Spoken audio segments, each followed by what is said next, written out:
Do you have a moment of time as we go through the most quoted verse in the New Testament? If you don't, that's okay, but stick with me for a little bit because it's going to take some time. And this verse is in Psalms 110, is verse 1, where it says, "The Lord said to my Lord, sit at my right hand until I make your enemies a footstool for your feet." This is David, a psalm of David, and this is a messianic verse where it's pointing to the Messiah, to the Christ. It says, David says, "My Lord, sit at my right hand until I make your enemies a footstool for your feet." And actually, Jesus quotes this verse in Matthew chapter 22 as well. This is right after the Pharisees are trying to trick Jesus, ask him questions. Hey, what's the greatest command of them all? And this is where Jesus says, love the Lord with all your heart, with all your soul, and with all your mind, and also love your neighbor as yourself. But then he flips the tables right here. He starts to ask the Pharisees a question in verse 42. It says, "What do you think about the Christ? Whose son is he? Whose son is the Messiah?"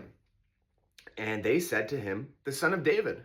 So what did he say back? He said, "Then how does David in the spirit call him Lord, saying," referencing verse 1 of Psalms 110, "The Lord said to my Lord," right, "sit at my right hand until I put your enemies beneath your feet."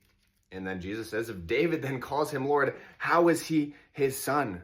No one was able to answer him a word, nor did anyone dare from that day on to ask on him another question. This is why this verse is so powerful, y'all.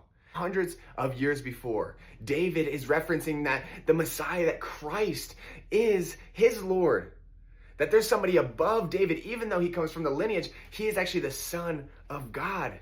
He's above David. He's saying, "My Lord."